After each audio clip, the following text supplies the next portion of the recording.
Israel breaking news today. Iran was in retaliation for the attacks. The Israeli War Cabinet has promised further penalties against Iran. Over the next several days, the U.S. will impose more sanctions on Iran in reaction to the attack on Israel, according to a warning from Washington.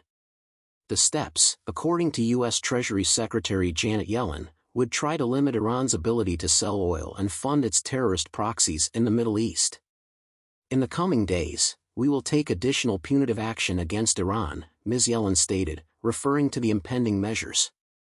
One thing we don't do is preview our penalties tools. However, in our conversations, we have kept all options open about the possibility of preventing Iran's funding of terrorists, she continued.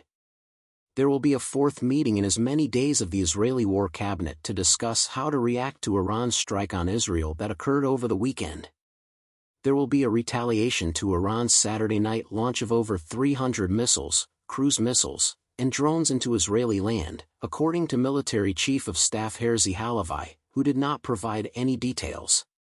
While Iran did not explicitly want additional escalation, it did launch the attack in response to an airstrike on its embassy compound in Damascus on April 1, which it ascribed to Israel. Further escalation is what Sunak is warning Netanyahu of. Israeli Prime Minister Benjamin Netanyahu should avoid more major escalation in reaction to Iran's attack, according to Rishi Sunak. Earlier today I spoke to Prime Minister Netanyahu and restated our support for Israel's security following Iran's irresponsible strike at the weekend, he tweeted. The region's instability will only worsen with more major escalation. Take a deep breath and come to a peaceful resolution now. The U.S. is planning to impose sanctions on Iran, while the UK has warned Israel that cool heads must prevail.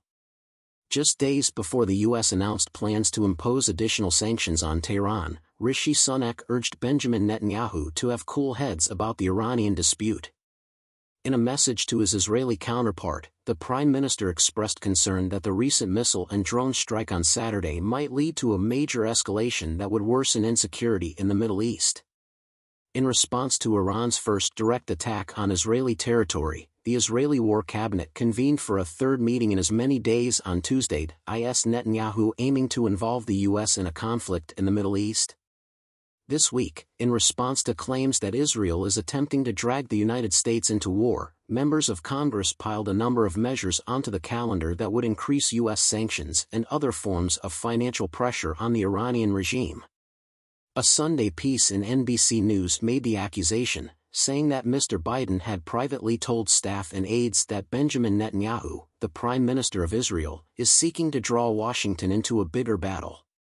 The White House has not publicly denied the charge, but it suggests that Mr. Biden and his administration have even less influence in Jerusalem than initially believed. Former U.S. National Security Council staffer Peter Harrell claimed that the U.S. might play a more aggressive game of whack-a-mole to go after Iran's front companies and financiers, or it may target the flow of Iranian oil as another possibility for more sanctions.